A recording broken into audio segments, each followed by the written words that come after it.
नमस्कार। नमस्कार। केमती अछंती? हाँ बहुत भल अच्छी। कोटी गोटे देखला पर लगुची तुमको कोठी देखिते भाई? भाବୁची लखीमपुर एरिया रे कोटी गोटे देखला पर हाँ हाँ लगुची। हाँ हाँ नाई मुझे लखीमपुर एरिया नानापटना ब्लॉक सियाड़ू पकापाकी तो। अच्छा अच्छा तुमर ना कौन ना मने पड़ो नहीं बोधे हाँ भीमो बोधे। हाँ मोर ना भीम भीम नाचिका। हाँ हाँ हाँ आपण कर ना? मोर ना मिखा खराब ओहो खराब कोरापुट रे मोर अछि। ओहो हो हो मने पड़ला कि कोरापुट दिन आसथिली हमर से जने भाई सहित। अच्छा अच्छा अच्छा सेते बेले ना एते मने पड़ू नाही काई बोले बेसी दिन रही बहुत दिन परे देखली तो तुम टिके छोटो थिलो एबे तो बड़ ओहो होई जाइछो तेणु करी टिके चिन्हे होने आ केमती कोन अछो कोन करूछो एबे आउ मोर तो एबे तो पढ़ापढ़ी सरला +2 सरला आउ भाबुची आकु कौन करबी आउ निजको मते टिके भविष्य कौन करी मु निजे जानी पारना काई दुनिया भी बहुत डिप्रेशन याड सियाडे बहुत हो जाउची दुनियाटा टिके कौन कले हेबो निजको भाभी पारु ना हेति पाई मु ए पर्यंत जॉइन करी ना कॉलेज रे। अच्छा अच्छा तो कौन करी हो बोली करी आरी हम मानकर जीवन रे तो बहुत चिंता भी आसी थाए सही चिंता रे भी किछि कौन करी प्लान विषय करी पारु नाही। आपणकर परिवार केमती अछंते आज्ञा? हाँ आमर परिवार तो बहुत प्रभुଙ୍କ दयार भलरे अछु आ वर्तमान आमे प्रभुଙ୍କର सेवार मध्ये अछु। आरी तमे तो पढ़ापढ़ी करिकी एतकी दिन हैला अछि बोली करी तमे कहूछ हेले कोन तमर एम कोन अछि भविष्य रे कोन तमे करबी बोली भाबुछ कोन तमे माने देखो देखु देखु तमे एते बड़ हेलोनी किंतु तमर जीवन रे एबे जाय किछि मध्ये तमे करि पारुनो तेणु करी तमे कोन करा पाई चाहुछ? एक्चुअली मो जीवन रे भी बहुत एटा करबी सेटा करबी चिंता आसुची जे बेले बेले माइंड टा टिके चेंज हो जाउची काहे बोल कोन पाई चेंज होउची काहे बोले के जण केते बड़ बड़ धनी लोक मध्ये अछंती दुनिया रे। हां निश्चय निश्चय से माने मध्ये केड़े बड़ बड़ चाकरी भी करूछंती। हां करूछंती अछंती तो जेते बेले तांकर परिवार विषय रे कि तांकर जीवन रे बेले बेले से माने कहंती जे एते बड़ घर बांधिली एते बड़ चाकरी करली हेले मो जीवन रे भी शांति बोलबा जिंसो नाही बोली कहउछंती सेति पाई मु मो जीवन रे मते शांति रे बंचबा को इच्छा करूची। अच्छा हेले कौन कले हेबो से विषय रे मु भाभी पारु नाही। देखंतु भाई शांति बोलबाटा जगत मध्य रे नाही आउ अछि किंतु आमे ताको की प्रकार आमे पाई परिबा सेटा मन को आ गोटे विशेष व्यक्ति कहिले अतिथ्य हबो नाही से प्रकार अछंती आमे जदी ताहंकर आउ कथा अनुसार मानकर जीवन को जदी अतिबाहित करिबा निश्चित भाव रे होइतो ए जगत मध्य मानक जीवन रे शांति पाइबा पुणी आउ गोटे जगत बोली जोटा भविष्यतर अनंत जीवन बोली के अछि सेटा पुणी कोन की सेटा भी मु आपन को किछि कहया पई आउ सुजोग पाइछि तेनु मु कहिबी काई बिना जेहेतु मु गोटे प्रभुଙ୍କର सेवक हिसाब रे अनेक दिन परे आ तमरी सहित मिलित हैला तेणु करी सेही विषय मु कहया पई इच्छा करूछि शांति ए जगत रे नाही किंतु आमानक पाखरे जो आउ शांति पाइबार आवश्यकता रही केवल गोटे मात्र व्यक्ति जे कि ईश्वर बोली करी कहउछंती।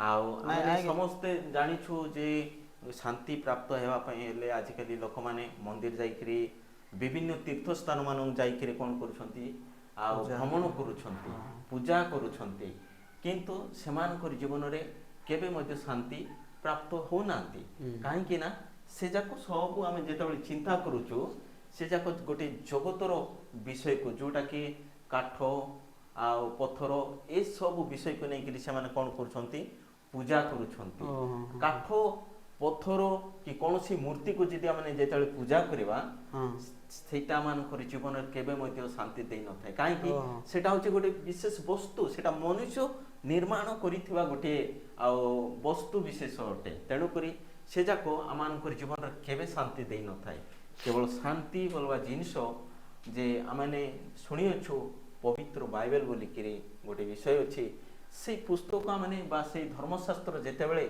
आमने ध्यान करू ଆଉ ସେଇଟା ଅନେକ ବିଷୟ ଲେଖା ଅଛି ଯେ ତମେ ଯେମିତି କହୁଥିଲ ଶାନ୍ତି ଆମେ ଯେତେବେଳେ ଦେଖୁ ଯେ ପରମେଶ୍ୱର ତମେ ତ ପାଠରେ ପଢିଛ ସେକୁରାଲ ପାଠ ମାନଙ୍କରେ ଆଦମ ଆଉ ହବା ବୋଲିକିରି ନା ନିଶ୍ଚିତ ଭାବରେ ତମେ ପଢିଛ ଆଉ ପ୍ରଥମ ଏ ଦୁଇଟା ମନୁଷ୍ୟ ହଉଛନ୍ତି ସୃଷ୍ଟିର ପ୍ରଥମ ପ୍ରାଣୀ ଆଉ ପରମେଶ୍ୱର ସେମାନଙ୍କୁ କ'ଣ କଲେ ଯେତେବେଳେ ନିର୍ମାଣ କଲେ କେମିତି ନିର୍ମାଣ କଲେ ଆପଣ ସାଦୃଶ୍ୟ ଏବଂ ପ୍ରତିମୂର୍ତ୍ତିରେ ନିର୍ମାଣ କଲେ ବୋଲିକି ଲେଖା ଅଛି ପୁଣି ସେମାନଙ୍କୁ ନିର୍ମାଣ କରିକିରି ଆଉ ତାଙ୍କର ନାକରେ ସେ ଫୁଙ୍କ ଦେଇକି କ'ଣ କଲେ ଗୋଟେ ଜୀବିତ ପ୍ରାଣୀ କଲେ ଜୀବିତ ପ୍ରାଣୀ କଲା ପରେ ସେମାନଙ୍କୁ ଗୋଟେ ଉଦ୍ୟାନ ଥିଲା ଯୋଉଟା କି ଉଦ୍ୟାନ ମାନେ ଗୋଟେ ବଗିଚା ପରିଚା ସେଟା ବହୁତ ସୁନ୍ଦରତାରେ ପରିପୂର୍ଣ୍ଣ ଆଉ ସେଠି ବିଭିନ୍ନ ପ୍ରକାରର ଆଉ ଫଳ ପରିପୂର୍ଣ୍ଣ ହେଇକି ରହିଥିଲା ଆଉ ସେଇ ସମୟରେ ସେ ମନୁଷ୍ୟମାନେ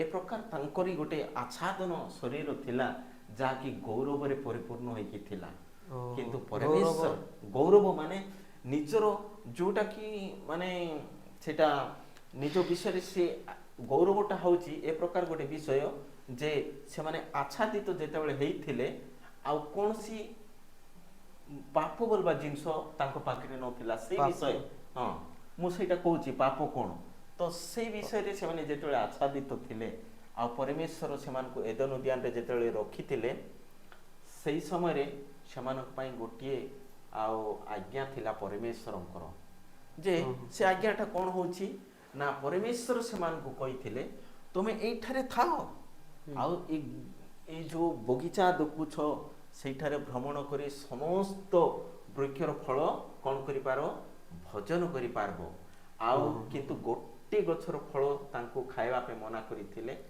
ଆଉ ସେମାନେ କ'ଣ କରିଛନ୍ତି ନା ଗୋଟେ ଶୈତାନ ବୋଲିକିରି ଯାହାକି ସ୍ୱର୍ଗଦୂତ ବୋଲି ମାନେ ଆଉ ତାକୁ ବ୍ୟାଖ୍ୟା କରାଯାଇଛି ହେଲେ ସେଟା କାହିଁକି ମନା କରୁଥିଲେ କି ସେଇଟା ଯେ ମୁଁ କହୁଛି ଯେ ପରମେଶ୍ୱରଙ୍କର ଗୋଟିଏ ଯୋଜନା ଥିଲା ଯେ ପରମେଶ୍ୱରଙ୍କର ସେ ମହାନ ପ୍ରେମକୁ ଆଉ ମନୁଷ୍ୟମାନଙ୍କ ପ୍ରତି ଜାଣିବା ପାଇଁ ବୋଲିକିରି ସେ ଆଉ ସେମାନଙ୍କୁ ସେଇ ସ୍ଥାନ ରଖି ସେ ଆଜ୍ଞା ଦେଇଥିଲେ ଯାହାକି ମନା କରିଥିଲେ କିନ୍ତୁ ସେମାନେ ସେ ଫଳକୁ ଯେତେବେଳେ ଖାଇଲା ପରେ ଆଉ ସେମାନେ କ'ଣ କଲେ ନା ପାପ ଆସିଲା ଯେ ଆଉ ରୋମିଓ ପୁସ୍ତକ ବୋଲିକି ଗୋଟେ ପୁସ୍ତକ ଅଛି ବାଇବେଲ ମଧ୍ୟରେ ଆମେ ଦେଖୁଅଛୁ ସେଇ ସ୍ଥାନରେ ଲେଖାଯାଉଅଛି ଯେ ମନୁଷ୍ୟ ପାପ କରିକିରି ଗୌରବରୁ କ'ଣ ହେଇଛି ଉଣା ପଡ଼ିଅଛି ବୋଲିକି ଆମେ ଦେଖୁଅଛୁ ଏବଂ ସବୁ ସେଇ ଆଦମ ଠାରୁ ଆଜି ପର୍ଯ୍ୟନ୍ତ ଯାହା ଆମେ ମନୁଷ୍ୟ ଦେଖୁଅଛୁ ସମସ୍ତେ ତାଙ୍କର DNA RNA ଆମେ ଗଠିତ ମନୁଷ୍ୟ ଆଉ ସେମାନେ ସମସ୍ତେ କ'ଣ ପାପରେ ପରିପୂର୍ଣ୍ଣ ହେଇକି ଆଜି ଯାଇଅଛୁ କିନ୍ତୁ ଯେତେବେଳେ ଆମେ ଆଉ ପରମେଶ୍ୱରଙ୍କର ସେ ବାକ୍ୟକୁ ଆମେ ଚିନ୍ତା କରୁ ସେମାନେ ଯେତେବେଳେ ସେ ପାପ କଲେ ବା ପରମେଶ୍ୱର ଠାରୁ ସେମାନେ ବିଚ୍ଛେଦ ହୋଇଗଲେ ଆଉ ସେମାନେ କ'ଣ କଲେ ନା ପାପ କଲେ କିନ୍ତୁ ପରମେଶ୍ୱର ସେମାନଙ୍କୁ ତାଙ୍କରି ଉଦ୍ଦେଶ୍ୟରେ ସେ କ'ଣ କରିଥିଲେ ନିର୍ମାଣ କରିଥିଲେ ଯେ ତାଙ୍କରି ସେବା କରିବା ପାଇଁ ତା ଯେତେବେଳେ ଆମେ ଦେଖୁଛୁ ଆଜିକୁ ଆଉ ପୃଥିବୀରେ ଜେନେରେସନ ପରେ ଜେନେରେସନ ଯେତେବେଳେ ବୃଦ୍ଧି ପ୍ରାପ୍ତ ହେଇକି ଆସୁଅଛି ସମସ୍ତ ମନୁଷ୍ୟ ପାପ ସବୁ ଦେଶ ମଧ୍ୟରେ ରାଜ୍ୟ ମଧ୍ୟରେ ପରିବାର ମଧ୍ୟରେ ଯେଉଁ ମିଛ ମାୟା ଯେଉଁ ଯୁଦ୍ଧ ଅଭାବ ଅନାଟନ ଏ ପ୍ରକାର ବିଷୟରେ ପରିପୂର୍ଣ୍ଣ ହେବା ସହିତ ଆଉ ପାପର ଆଉ ଦ୍ରୁତ ଗତି ବଢ଼ି ଚାଲିଛି ଆଉ ସେ ପାପ ହେଉଛି ପରମେଶ୍ୱରଙ୍କର ଆଜ୍ଞା ଲଙ୍ଘନ ହିଁ ପାପ ହେଲେ ସେ ପାପରୁ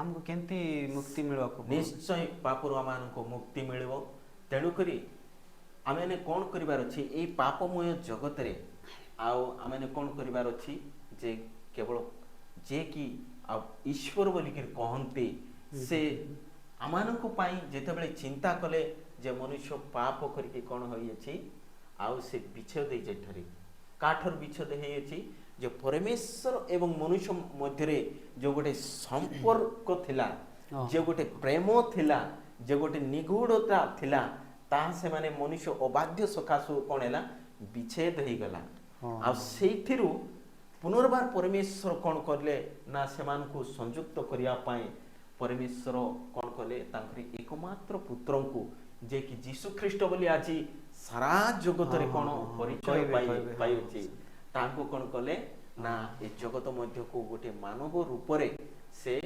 ପ୍ରଦାନ କଲେ। ଆଉ ତାହା ମଧ୍ୟ କ'ଣ ଯେ ଗୋଟେ କୁଆଁରୀ ଗର୍ଭରୁ ପବିତ୍ର ଆତ୍ମାଙ୍କ ଦ୍ୱାରା ସେ କ'ଣ ହେଲେ ଗର୍ଭବତୀ ହେଇକିରି ଆଉ ସେ ଛୁଆଟି ପ୍ରସବ କଲେ। ଆଉ ସେଇ ଛୁଆ ହେଉଛନ୍ତି ଯୀଶୁ ଖ୍ରୀଷ୍ଟ। ଆଉ ସେ ଯେତେବେଳେ ଜଗତରେ ଜନ୍ମ ହେଲେ ତାଙ୍କର ଜନ୍ମ ହେବା 700 ବର୍ଷ ପୂର୍ବରୁ ଆଉ ଯେଉଁମାନେ କି ମୁନି ଋଷିମାନେ ଯେଉଁମାନେ କି ଆଉ ଭାବବାଦୀ ମାନେ ସେମାନେ ତା ପ୍ରକାଶ କରିଥିଲେ। ଆଉ ସେଇ ଧର୍ମଶାସ୍ତ୍ର ପୁସ୍ତକରେ ତାହା ଆମେ ଦେଖିବା ପାଇଁ ପାଇପାରୁଅଛୁ। ତେଣୁ ସେ ଯେତେବେଳେ ଜଗତରେ ଆସିଲେ ଆଉ ବାକ୍ୟ ଅନୁସାରେ ସେ ଯେତେବେଳେ ଜନ୍ମ ହେଲେ ତାଙ୍କୁ କ'ଣ ନା ଯୀଶୁ ଖ୍ରୀଷ୍ଟ ବୋଲିକିରି ନାମ ଦିଆଯିବ ବୋଲିକି କୁହାଯାଇଥିଲା। ଆଉ ତାହାର ଅର୍ଥ ହେଉଛି ଯେ ସେ ତ୍ରାଣକର୍ତ୍ତା। ତ୍ରାଣକର୍ତ୍ତା କାହାର ପାଇଁ ସେ ତ୍ରାଣକର୍ତ୍ତା ହେଲେ? ତ୍ରାଣକର୍ତ୍ତା ମାନେ କିଛି ତ୍ରାଣକର୍ତ୍ତା ମାନେ ମୁକ୍ତି, ଗୋଟେ ପାପରୁ ଉଦ୍ଧାର କରିବାଟା ମୁକ୍ତି, ବା ଗୋଟେ ନିର୍ଦ୍ଦୋଷ ବ୍ୟକ୍ତିକୁ ନିଜେ ଦୋଷୀ ସାବ୍ୟସ୍ତ ହୋଇକି ଆଉ ତାଙ୍କୁ କ'ଣ କରିବା ସେଇଠାରୁ ଉଦ୍ଧାର କରିକି ଆଣିବାଟା ସେଇଟା ହେଉଛି ତ୍ରାଣକର୍ତ୍ତା, ବା ସେଇଟା ହେଉଛି ଗୋଟେ ମୁକ୍ତିର ପଥ। ତେଣୁ ଯୀଶୁ ଖ୍ରୀଷ୍ଟ ଯେତେବେଳେ ଜଗତ ମଧ୍ୟରେ ଆସିଲେ ଆଉ ଯେଉଁମାନେ ଯୀଶୁ ଖ୍ରୀଷ୍ଟଙ୍କୁ ଆଜି ମଧ୍ୟ ଆମମାନଙ୍କର ଜୀବନରେ ଯଦି ଯୀଶୁଙ୍କୁ ପ୍ରଭୁ ବୋଲିକିରି ଆମେ ବିଶ୍ୱାସ କରିବା, କାହିଁକି ନା ଯୀଶୁ ଖ୍ରୀଷ୍ଟ ଜଗତ ମଧ୍ୟରେ ଆମମାନଙ୍କ ପାଇଁ ସେ ଆସିଲେ। ଆଉ ଆମମାନଙ୍କ ପାଇଁ ଯେଉଁ ପାପର ବେତନ ମୃତ୍ୟୁ ଥିଲା, ବାକ୍ୟ ସେଇ ରୋମୀୟ ପୁସ୍ତକରେ ଲେଖାଯାଉଛି ଯେ ମନୁଷ୍ୟମାନଙ୍କର ପାଇଁ ଯେଉଁ ପାପର ବେତନ ମୃତ୍ୟୁ ଥିଲା ସେଥିରୁ ଉଦ୍ଧାର କରିବା ପାଇଁ ଗୋଟେ ନିଖୁନ୍ତ ଆଉ କ'ଣ ଗୋଟେ ବଳିର ଆବଶ୍ୟକ ଥିଲା, ଯେଉଁଟାକି ଆମେ ପୁରାତନ କାଳରେ ଦେଖୁଛୁ ବା ଆଜି ମଧ୍ୟ ଆମେ ଦେଖୁଛୁ ଯେ ଆମମାନଙ୍କର ଏଇ ଜଗତର ବିଭିନ୍ନ କୋଣେ କୋଣେ ଆଉ ଅନେକ ସାଧୁ ସନ୍ଥ ମାନେ ଅନେକ ଧର୍ମାବଲମ୍ବୀ ମାନେ ଅଛନ୍ତି ଯାହାକି ଗୋଟେ ଆଉ ମେଷ ଛାଗ ନେଇକିରି ସେମାନେ କ'ଣ କରୁଛନ୍ତି? ଉତ୍ସର୍ଗ କରୁଛନ୍ତି ବା ବଳି କରୁଛନ୍ତି। ଆଉ ତାଙ୍କ ରକ୍ତ ଦ୍ୱାରା ସେମାନେ କ'ଣ ନିଜକୁ ଆମେ ପବିତ୍ର ହେଲୁ ବୋଲି ଭାବୁଛନ୍ତି, କିନ୍ତୁ ସେଇଟା କଦାପି ନାହିଁ। କାହିଁକି ନା କଦାପି ହବ ନାହିଁ। ଯେ ମୁଁ ଗୋଟେ ଉଦାହରଣ ସ୍ୱରୂପ କହୁଛି, ଆମେ ମନୁଷ୍ୟ ଜୀବନରେ ଅନେକ ସମୟରେ ବିଭିନ୍ନ ବ୍ୟକ୍ତିମାନଙ୍କୁ ଆମେ ଯଦି ଦେଖିବା ତାହେଲେ ତାଙ୍କ ଜୀବନରେ ଯେତେବେଳେ ଗୋଟେ ରକ୍ତର ଆବଶ୍ୟକ ପଡ଼ିବ ସେଇ ସମୟରେ ଭାଇ ଆପଣ କହିପାରିବେ କି କେଉଁ ଗାଈ କି ଛେଳି କି ମେଣ୍ଢାର ଏମିତି ରକ୍ତ ଆଣିକି ସେମାନଙ୍କୁ ଦିଆହେଉଛି କି? ସେ ମଣିଷକୁ ଦିଆହେଉଛି କି? ମଣିଷର ରକ୍ତର ଆବଶ୍ୟକ ହେଲେ ମଣିଷ ରକ୍ତ ହିଁ କ'ଣ ଦରକାର ରହିଛି। ତ ଠିକ୍ ତାକୁ ଯେତେବେଳେ ଆମେ ମଣିଷ ରକ୍ତ ଆଉ ଦେବା ବା ଗୋଟେ ଗ୍ରୁପ ଅନୁସାରେ ତାକୁ ଦେବା ତାହେଲେ ସେ ପୁନର୍ଜୀବନ ପ୍ରାପ୍ତ ହେବ। ତ ଠିକ୍ ସେଇ ପ୍ରକାର ପୁନର୍ଜୀବନ ମାନେ ମାନେ ଯେଉଁ ମୃତ୍ୟୁ ହେଇଯାଉଥିବା ଗୋଟେ ଜୀବନ ଆଉ ସେ କ'ଣ ମରବା ଲୋକ ମଧ୍ୟ କ'ଣ ଉଠିବେ କି? ମରବା ଲୋକ ମଧ୍ୟ ଉଠିବେ ଭାଇ ସେଟା। ହଁ, ତେଣୁକରି ଯୀଶୁ ଖ୍ରୀଷ୍ଟଙ୍କର ବିଷୟରେ ଆମେ ଯେତେବେଳେ ଚିନ୍ତା କରୁ ବା ଯେଉଁମାନେ ତାଙ୍କୁ ଗୋଟେ ପ୍ରଭୁ ବୋଲି ଆମେ ବିଶ୍ୱାସ କରୁ, ସେ ଆମମାନଙ୍କ ପାଇଁ ଜଗତରୁ ଆସିଲେ। ଆରେ ଏଇ ଜଗତରେ ଆମମାନଙ୍କ ପାଇଁ କ'ଣ ହେଲେ? ସେ ବଳି ହେଲେ। କେଉଁଠି ବଳି ହେଲେ? ଯେ ସେ ଗୋଟେ ନିର୍ଦ୍ଦୋଷ ବ୍ୟକ୍ତି ଥିଲେ, ସେ ଗୋଟେ ଭୁଲ କରିନାହାନ୍ତି, ତାଙ୍କ ଜୀବନରେ ପାପର ଲେଶ ମାତ୍ର ନଥିଲା, କିନ୍ତୁ ତାଙ୍କୁ ଗୋଟେ ଦୋଷାରୋପ କରାଗଲା। କାହିଁକି ଦୋଷାରୋପ କରାଗଲା? ଯେ ବାକ୍ୟ ଅନୁସାରେ ମନୁଷ୍ୟମାନଙ୍କର ସମସ୍ତ ପାପର ଭାର ଆଉ ତାଙ୍କର କାନ୍ଧ ଉପରେ ଥାଗଲା। ଆମେ ଯେତେବେଳେ ଦେଖୁ ଯଦି ସେଇ ତମେ ତ ଜାଣିଛ ପାଠ ପଢ଼ିଲା ପିଲାମାନେ, ଆମର ସିନା ଏତେ ଏଜୁକେସନ୍ ନାହିଁ, ତମେ ଜାଣିଛ ରୋମ ସାମ୍ରାଜ୍ୟ ଯେତେବେଳେ ଜଗତରେ ଥିଲା ସେଇ ସମୟରେ ରୋମୀୟ ସରକାର ସେଇ ସମୟରେ କୃଷର ଆଉ କୃଷ ହେଉଛି ଗୋଟିଏ ମହାନ ଗୋଟେ ଆଉ ଦଣ୍ଡର କାରଣ ଥିଲା, ଯେଉଁଟାକି ଆମେ ଯୀଶୁ ଖ୍ରୀଷ୍ଟଙ୍କ ଜୀବନକୁ ଆମେ ଯଦି ଦେଖିବା ତାଙ୍କ ଜୀବନରେ ସେ କେବେ ମଧ୍ୟ ପାପ କରିନଥିଲେ, କିନ୍ତୁ ତାଙ୍କୁ ଦୋଷାରୋପ କରାଗଲା କରିଥିବା ବ୍ୟକ୍ତିକୁ ବିନା ଦୋଷରେ ତାଙ୍କୁ ଦୋଷାରୋପ କରାଗଲା। ଆଉ ତାଙ୍କୁ କୃଷ ବୁହାଇକି ଆଉ ସେ କ'ଣ କଲେ ନା ସମସ୍ତ ମାନବ ସମାଜ ପାଇଁ ସେ କୃଷରେ ଆଉ ସେ ବହିକିରି କାଲବରୀ କୃଷରେ ସେ କ'ଣ କଲେ ନା ହତ ହେଲେ। କିନ୍ତୁ ସେ ମରିବା ପୂର୍ବରୁ ଯେ ସେ ଜଗତ ମଧ୍ୟରେ କହିଥିଲେ ମୁଁ ମରିବି 3 ଦିନ ପରେ, 3 ଦିନ ପରେ ପୁନର୍ବାର ମୁଁ କ'ଣ ହେବି? ଜୀବିତ ହେବି। ଆମେ ଯଦି ସେ ବାଇବେଲକୁ ଯଦି ଧ୍ୟାନ କରିବା ତାହେଲେ ନିଶ୍ଚିତ ଭାବରେ ସେ କ'ଣ ହେଇଛନ୍ତି? 3 ଦିନ ଉତ୍ତାରେ ସେ ପୁନର୍ବାର ଜୀବିତ ହେଇକିରି ଅନେକ ସାକ୍ଷୀ ପ୍ରକାରେ ଏଇ ଜଗତରେ ସେ କ'ଣ କଲେ ତାଙ୍କର ଜୀବନକୁ ସେ ପ୍ରକାଶିତ କଲେ ଏବଂ ସେ ତାଙ୍କର ଯେଉଁ ଶିଷ୍ୟମାନେ ଥିଲେ ସେମାନଙ୍କୁ ଦର୍ଶନ ଦେଲେ। ପୁଣି 40 ଦିନ ଏଇ ଜଗତ ମଧ୍ୟରେ ଥାଇକିରି ସେ କ'ଣ କଲେ ନା ଆଉ ତାପରେ ସେ ସ୍ୱର୍ଗାରୋହଣ କଲେ। ଆଜି ଯେଉଁ ପିତା ପରମେଶ୍ୱରଙ୍କର ଦକ୍ଷିଣ ପାର୍ଶ୍ୱରେ ସେ ଉପବେଶନ କରିଅଛନ୍ତି ସ୍ୱର୍ଗରେ। ତେଣୁ ଅନେକ ବିଷୟ ଭାଇ ଆଉ ବାଇବେଲରେ ଲେଖା ଅଛି, କିନ୍ତୁ ପ୍ରଥମରେ ଆମେ କ'ଣ କରିବାର ଅଛି? ବାଇବଲ ସେଟା କେମିତି ଆଜ୍ଞା? ସେଟା ତ କେତେ ଜଣ କହିବେ ନାଇଁ ଏମିତି ଲେଖି ଦେଇଛନ୍ତି କିଏ କିଏ ବୋଲି କହିବେ, ସେଟା କ'ଣ ସତ କି କେମିତି? ବାଇବଲ ଲେଖାଟା ସମସ୍ତ ଜଗତର ପୁସ୍ତକମାନଙ୍କ ଠାରୁ ଗୋଟେ ସ୍ୱତନ୍ତ୍ର ଭାବରେ ଲେଖା ହେଇଛି। ଏଇ ବାଇବେଲ ଲେଖିବା ପାଇଁ ଆଉ 1500ରୁ 1600 ବର୍ଷ ଆଉ ଲାଗିଛି। ଏଇଟାକୁ ଯେଉଁମାନେ ଲେଖିଛନ୍ତି ସେମାନେ ହେଉଛନ୍ତି କୌଣସି ଗୋଟିଏ ବ୍ୟକ୍ତି କି ଦୁଇଟା ବ୍ୟକ୍ତି ସେମାନେ ଲେଖି ନାହାନ୍ତି। ସେମାନେ ଅନେକ ଗୁଡ଼ିଏ ଆଉ ବ୍ୟକ୍ତି ମିଶିକିରି ବୋଲେ ଗୋଟେ ଜାଗାରେ ଗେଦରିଂ ହେଇକି ଲେଖିଛନ୍ତି, ସେମିତି ନୁହେଁ। ସେମାନେ ବିଭିନ୍ନ ସ୍ଥାନରେ ଆଉ ପବିତ୍ର ଆତ୍ମାଙ୍କ ଦ୍ୱାରା ସେମାନେ କ'ଣ ଚାଳିତ ହେଇକିରି ସେମାନେ ଏଇ ବାଇବେଲକୁ ଲେଖିଛନ୍ତି। ଆଉ ସେ ବାଇବେଲଟା ଆଜି ସତ୍ୟ ପ୍ରମାଣ ଦେଉଛି ଯେ ଯାହାକି ଆମେ ଦେଖୁ ତାହେଲେ ଇତିହାସ ମଧ୍ୟ ପ୍ରମାଣ ଦିଏ।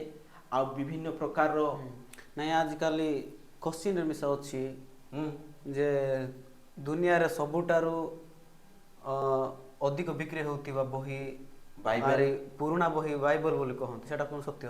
ସେଟା ନିଶ୍ଚିତ ଭାବରେ ସତ୍ୟ। ଆଉ ମଧ୍ୟ ତମେ ପାଠରେ ପଢ଼ିଥିବ ଯେ ପ୍ରଥମରେ ବାଇବେଲ ଆଉ କ'ଣ ଯେତେବେଳେ ଛପା କଳ ଆରମ୍ଭ ହେଲା ସେଇ ସମୟରେ ପ୍ରଥମେ ବାଇବେଲ ଛପା ହେଇଛି। ଆଉ ଜହନ କ'ଣ ତାଙ୍କ ନାଁ ଗୋଟେ ଭୁଲି ଯାଇଛି, ଆଉ ସେଇଟାକୁ ଛପାଇଥିଲେ କଲିକତାରେ, ଆମର ଓଡ଼ିଶାରେ। ପୁଣି ତା ଧୀରେ ଧୀରେ କାଳକର୍ମରେ ବିଭିନ୍ନ ଭାଷାରେ ସେ ତର୍ଜମା ହେଇକିରି ଆଜି ବହୁତ ପରିମାଣରେ ସେଇଟା କ'ଣ ହେଉଛି ଯେ ପ୍ରସାରିତ ହେଇଛି। ମୁଁ ଏଇଠି ଗୋଟିଏ କଥା କହିବା ପାଇଁ ଚାହେଁ ଭାଇ, ଦେଖ ତମେ ବିଶ୍ୱାସ କର କି ନ କର ମୋର କିଛି ଯାଏ ଆସେ ନାହିଁ, କିନ୍ତୁ ମୋର କହିବା କର୍ତ୍ତବ୍ୟ ମୁଁ କହୁଛି ଏବଂ ଯାହା ସତ୍ୟ ତାହା ମୁଁ କହୁଛି। କାହିଁକି ମୋ ଜୀବନର ମଧ୍ୟ ଦିନେ ସେ ପ୍ରକାର ଅନ୍ଧକାର ଥିଲା, କିନ୍ତୁ ପ୍ରଭୁ ଆଜି ଆମମାନଙ୍କୁ ପରିଚୟ ଦେଇ ଅଛନ୍ତି। ଆଉ ଦିନେ ଆସିବେ ସେ ଯୀଶୁ ଖ୍ରୀଷ୍ଟ ଏବଂ ଆମମାନଙ୍କୁ କ'ଣ କରିବେ? ଏଇ ଜଗତରୁ ସେ ନେଇଯିବେ। ଆଉ କେମିତି ଭାବରେ ନେଇଯିବେ? ଆମେ ଯେତେବେଳେ ଆଉ ଯେଉଁମାନେ ତାଙ୍କୁ ବିଶ୍ୱାସ କଲେ କି ନା କେମିତି ତାଙ୍କୁ ଆମେ ସମୟ ଅନୁସାରେ ଆମେ ପ୍ରଥମେ ପ୍ରଭୁ ଯୀଶୁ ଖ୍ରୀଷ୍ଟଙ୍କୁ ଆମମାନଙ୍କ ହୃଦୟରେ ବିଶ୍ୱାସ କରିବାର ଅଛି ଯେ ପ୍ରଭୁ ଯୀଶୁ ଖ୍ରୀଷ୍ଟ ମୋର ପାଇଁ କାଲଭାରୀ କ୍ରୁଶରେ ମରିଥିଲେ ଆଉ ସେ 3 ଦିନ ପରେ ଉଠିଥିଲେ ବୋଲିକି ଆମେ ବିଶ୍ୱାସ କରିବାର ଅଛି ଏବଂ ତାଙ୍କୁ ଆମମାନଙ୍କର ଜୀବନରେ କ'ଣ କରିବାର ଅଛି? ପ୍ରଭୁ ମୁଖରେ ପ୍ରଭୁ ବୋଲିକି ଆଉ ସ୍ୱୀକାର କରିବାର ଅଛି। ତାହେଲେ ଆମେ ଏଇ ଜଗତ ମଧ୍ୟରେ ଥାଉ ଥାଉ ଏକ ସମୟ ଆସିବ ଆଉ ସେଇ ଯାହାକି ଆଉ ବାଇବେଲ ପ୍ରକାଶ କରେ ଆଉ ଦ୍ୱିତୀୟ ଆଗମନ ଯେତେବେଳେ ହେବ ଆଉ ସେଇ ସମୟରେ ଆମେ କ'ଣ ହେବା ଯେ ଶୂନ୍ୟ ମଣ୍ଡଳରେ ଆଉ ପରମେଶ୍ୱରଙ୍କର ସହିତ ବା ସେଇ ଯୀଶୁଖ୍ରୀଷ୍ଟଙ୍କ ସହିତ ଆମେ କ'ଣ ହେବା?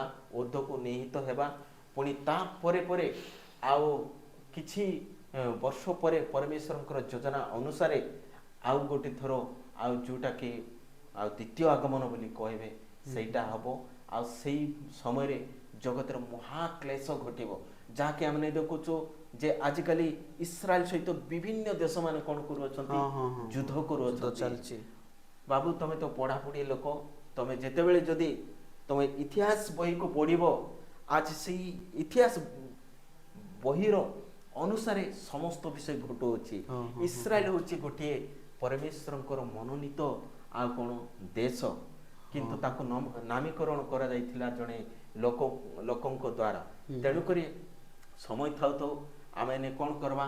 ପ୍ରଭୁ ଯୀଶୁଖ୍ରୀଷ୍ଟଙ୍କୁ ବିଶ୍ୱାସ କରିବା ଆଉ ପ୍ରଭୁକୁ ଆମମାନଙ୍କର ଜୀବନରେ କ'ଣ କରିବା? ବ୍ୟକ୍ତିଗତ ତ୍ରାଣକର୍ତ୍ତା ବୋଲିକି ଆମେ ଗ୍ରହଣ କରିବା ଏବଂ ତାଙ୍କର ବାକ୍ୟ ଅନୁସାରେ ଯଦି ଆମମାନଙ୍କର ଜୀବନକୁ କଟେଇବା ତାହେଲେ ନିଶ୍ଚିତ ଭାବରେ ଆଉ ପରମେଶ୍ୱର କ'ଣ କରିବେ? ଆମମାନଙ୍କ ଜୀବନରେ ଶାନ୍ତି, ଆମମାନଙ୍କର ଜୀବନରେ ପ୍ରଚୁର୍ଯ୍ୟତା କ'ଣ କରିବେ? ସେ ପରିପୂର୍ଣ୍ଣ କରିବେ। ତେଣୁକରି ସେ କହୁଅଛନ୍ତି ଗୋଟେ ବିଷୟ, ହେ ପରିଶ୍ରାନ୍ତ ଆଉ ଭାରଗ୍ରସ୍ତ ଲୋକ ସମସ୍ତେ ମୋ ନିକଟକୁ ଆସ, ମୁଁ ତୁମମାନଙ୍କୁ ବିଶ୍ରାମ ଦେବି ବୋଲି। ଆଜି ଭାଇ ଭାଇ ଅନେକ ଦିନ ପରେ ଆମେ ମିଶିଲୁ, ତମେ ଯୋଉ ମୂଳରେ କହିଲ ମୋର ପାଖରେ କିଛି ଶାନ୍ତି ନାହିଁ, ଏମିତି ଅବସ୍ଥାରେ ମୁଁ ବୁଲୁଛି ବୋଲିକିରି ତମେ ଯେତେବେଳେ କହିଲ, ଆଜି ସେଇ ପରମେଶ୍ୱର ଡାକୁଛନ୍ତି ପରିଶ୍ରାନ୍ତ ଆଉ ଭାରଗ୍ରସ୍ତ ଲୋକ। ଆଜି କେଉଁମାନେ ପରିଶ୍ରାନ୍ତ? ଆମେ କୌଣସି ଭାବରେ କି କାଉଡ଼ି ହୋଇକିରି କୁଆଡ଼େ ଯାଇକିରି ପରିଶ୍ରମ କରୁଛୁ ସେମିତି ନୁହେଁ। ଆମମାନଙ୍କର ଆତ୍ମାରେ, ଆମମାନଙ୍କର ଏ ଜୀବନ ମଧ୍ୟରେ ଯେଉଁ ଆଉ ଦ୍ୱନ୍ଦ୍ୱ ଗୁଡ଼ିକ ଉତ୍ପନ୍ନ ହେଉଛି, ଯେଉଁ ବିଭିନ୍ନ ପ୍ରକାରର ସମସ୍ୟା ଜାଗତିକ ବିଷୟରେ ଚାପି ଦେଉଛି, ତାହାରୁ ମୁକ୍ତି ପାଇବା ପାଇଁ ପୁଣି ଯେଉଁ ପାପ ଆମେ ଦେଖୁଛୁ ଜଗତ ମଧ୍ୟରେ, ମିଛ, ମାୟା, ବ୍ୟଭିଚାର, ନରହତ୍ୟା, ଠକାମି, ଏ ପ୍ରକାର ବିଭିନ୍ନ ବିଷୟ କ'ଣ ହେଉଛି, এই ସବୁ ପାପର ଗୋଟିଏ ଗୋଟିଏ କ'ଣ ଆଉ ଅସ୍ତ୍ର। ସେଇ ସବୁଠାରୁ ମୁକ୍ତି ହେବା ପାଇଁ ଆଜି ଅନେକ ଭାରଗ୍ରସ୍ତ ହୋଇକି କ'ଣ କରୁଛନ୍ତି? ମଦ୍ୟପାନ କରୁଛନ୍ତି, ତମର ପରି ଯୁବା ପିଲାମାନେ। କିନ୍ତୁ ସେ ପ୍ରକାର ତମର ପରି ପିଲାମାନଙ୍କୁ ଆଜି ସେ ପରମେଶ୍ୱର ଡାକୁଛନ୍ତି ପରିଶ୍ରାନ୍ତ ଭାରଗ୍ରସ୍ତ ଲୋକ ସମସ୍ତେ, ମୋ ନିକଟକୁ ଆସ, ମୁଇଁ ଆଜି ତୁମମାନଙ୍କୁ କ'ଣ କରିବି? ବିଶ୍ରାମ ଦେବି। ତେବେ ପ୍ରକୃତ ବିଶ୍ରାମ ହେଉଛି କେବଳ ତାଙ୍କ ଠାରେ ରହିଅଛି। ତେବେ ଆମେ ଯେତେବେଳେ ତାଙ୍କର ପାଖକୁ ଯିବା, ତାଙ୍କର ବାକ୍ୟ ଅନୁସାରେ ବା ତାଙ୍କର କଥା ଅନୁସାରେ ଆମମାନଙ୍କର ଜୀବନକୁ ଯେତେବେଳେ ଅତିବାହିତ କରିବା, ଆଉ ନିଶ୍ଚିତ ଭାବରେ ସେ କ'ଣ କରିବେ? ଆମମାନଙ୍କ ପ୍ରତି ଆଉ ସେ ମନୋଯୋଗୀ ପରମେଶ୍ୱର ହେବେ। ସେ ଏତେ ବଡ଼ ପ୍ରେମିକ ପରମେଶ୍ୱର ଯେ ତାଙ୍କର ପ୍ରେମକୁ କେବେ ମଧ୍ୟ ଆମେ ତୁଳନା କରିପାରିବା ନାହିଁ।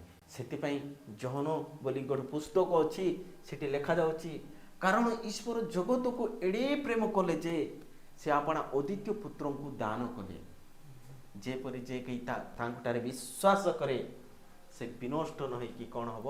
ଅନନ୍ତ ଜୀବନ ପ୍ରାପ୍ତ ହେବ। ତେବେ ଅନନ୍ତ ଜୀବନ କ'ଣ? ଆମେ ଜଗତରେ ବଞ୍ଚୁଛୁ, ସେଇଟା ଆମମାନଙ୍କ ପାଇଁ ଅନନ୍ତ ଜୀବନ ନୁହେଁ। ଆମର ମୃତ୍ୟୁ ପରେ ଗୋଟେ ସ୍ୱର୍ଗ ରାଜ୍ୟ ବୋଲିକିରି ଅଛି, ଯାହାକି ଆଜି ବିଭିନ୍ନ ଆଉ ଧର୍ମଶାସ୍ତ୍ର ଲୋକ ମଧ୍ୟ କହନ୍ତି ଯେ ଅନନ୍ତରେ ବୈକୁଣ୍ଠପୁର ବୋଲିକିରି କହନ୍ତି ଆମର ଏଇ ଭାରତ ବର୍ଷରେ।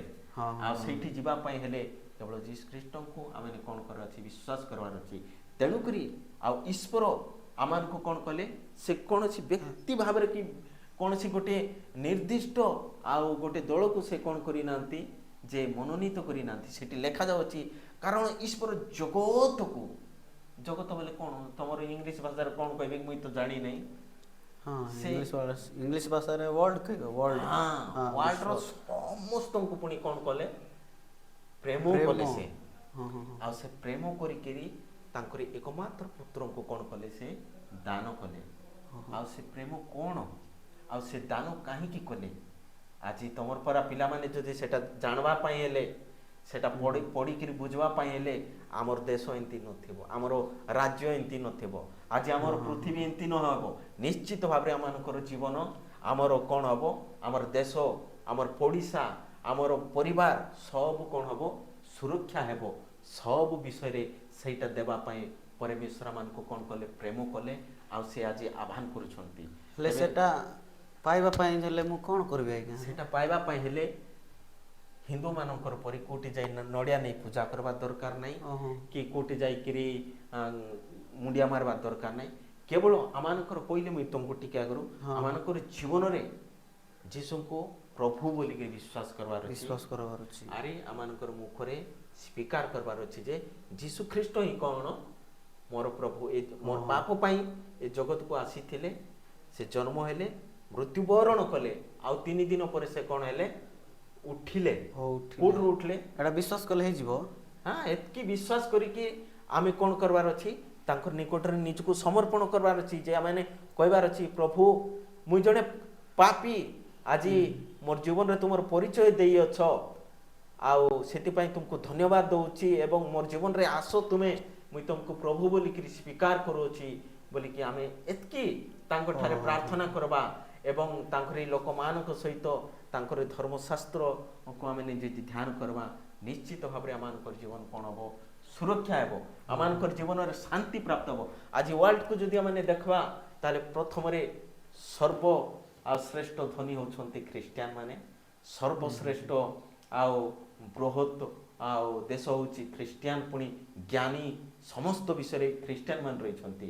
ଆଜି ଆମେ ନ ଜାଣି ସିନା ତମର ପରି ପିଲାମାନେ को इआड़े सिआड़े बुलिकिरी को मद बोतल रे हाँ को सिनेमा हॉल रे को धांगड़ी पछरे हाँ एंती पढ़िकिरी हाँ खाली पाठ पढ़ुछ बोली घर पैसा पत्र नहीं नष्ट करुच आरे ये करुच मैं आज तुमको कहूँ बाबू सत कथा तुम जीशु को विश्वास करो तुम जीवन रे निश्चित भाव रे तुम उन्नत हो एटा तुम मन रखिकी आओ प्रभु को डाक आर जदि दरकार हेले आगामी दिन समय मान मध्य मोर नंबर तुम रखि थाओ तो मते फोन करो हेटी ए आज्ञा मिसा गोटे अछंती ए आज्ञा मिसा एबे गोटे पाई प्रभु को एंती आका गोटर मिसी थिलु तांको भी कहला पाई से मोर पछरे पछरे बुलु छंती आ ए मिसा अनेक स्थान रे आ से मंडली गठन करू छंती तेबे ए आज्ञा मिसा धन्यवाद देबी से प्रभुंकर परिचय पाइला परे आमे दुई भाई ए आज्ञा रो होची याडे कोडे हमर अनुगुण आर मुई रोइली कोरापुट डिस्ट्रिक्ट कोरापुट किंतु तांको भी केते दूर दूर हेले मते मिसी पारछ हां मिसी पारे कि आज आमे प्रभुंकर काम करूछु तेबे ए हमर पई प्रार्थना करू छंती आ मुई मध्ये तामर पई प्रार्थना करूची ए भी मंडली गडी छंती याडे जाइथिले तो गोटे मीटिंग थिला बोली करी याड टिके गोला बळ को टिके बुली जीवी बोली करी आज्ञा आस्ते बहुत खुशी लागे मुई मध्ये मिसिली यारे अरे आज्ञा ना होची तमे ए आज्ञा ए होचंती हमर भीम नाचिका बोली हमर नानान पाटना भितरे तांकर गां हैला ए होचंती प्रश्न आज्ञा बोली करी हैला आकर पई प्रार्थना करो हमर नंबर भी रखि थो हां नंबर टिके कोन थले मोर नंबर 94390 हां 94390 90833 90833 हां मते फोन करो फोन करले जेते बेले मिसा में तुमर पई प्रार्थना करबो प्रभु ठारे आर दरकार पड़ले तुम मध्ये आसिकरी आमानकर सहित ले आपण कोरोना आउतर हां मोर ना मते डमरू बोली गिरी डाकबे हैला हमर गां रे डमरू बोली डाकबे मात्र मोर ना मिखा खरा हैला ओहो कोरापुट मिखा खरा हां कोरापुट मिखा खरा नाइ भलो बहुत सुंदर लागला आज्ञा आपनकर कथा मुई मिसा एंती शांति पाइबा पई हेले मुई मिसा आपन सहित टी कांटेक्ट करबी निश्चय निश्चय बहुत भल लागला आपनकर कथा रे से सुसमाचार जहा कि तुम सुनाउतिलो से विषय बहुत सुंदर थिला अरे आपनकर नंबर मते टी दियंत आज्ञा